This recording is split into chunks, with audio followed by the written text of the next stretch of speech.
मराठी कलाकारांनी मुंबईतल्या विलेपार्ले इथे एकत्र येऊन होळीचं सेलिब्रेशन केलं आणि यावेळी मराठी कलाकारांनी बालपणीच्या होळीच्या आठवणींना उजाळा दिला।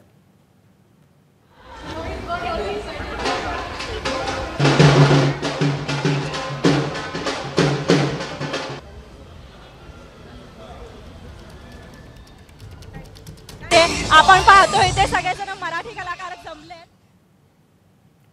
होळी निमित्त प्लॅन्स म्हटलं तर कालच ॲक्च्युली जे आपण होळी पेटवतो तर त्याच्यामध्येच मी तीच प्रार्थना करत होते की आता जे इतकं छान वातावरण आहे तर तसंच राहिलं पाहिजे आणि जे आत्तापर्यंत जे काही नेगेटिव्हिटी होती वातावरणामध्ये कोविड हे ते वगैरे जे आता परत थोडं कोणाला सर्दी खोकले व्हायला लागलेत म्हटलं ते पण जळून जाऊ देत।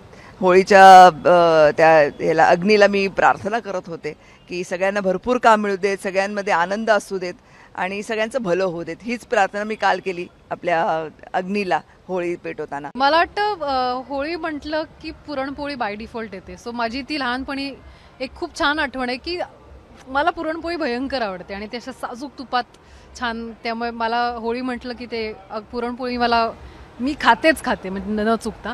आणि दुसरं बाकी मित्रमैत्रिणींबरोबर होळी खेळणं तेव्हा तर खूप मी मुंबईचा आहे तर माझी ही आठवण आहे। आमची बिल्डिंग आणि समोरची बिल्डिंग त्याच्यात आमचे फुग्यांची वॉर एवढी वॉर व्हायची की पोलीस पण यायचे आणि मग आम्ही जे पण आमच्या टॉप फ्लोअरला राहायचंय त्यांच्या घरी ते आम्हाला बोलायचे हो तुम्ही शरण द्यायचे आम्हाला, तुम्ही या नो प्रॉब्लेम। नाही इथे कोणीच नव्हतं।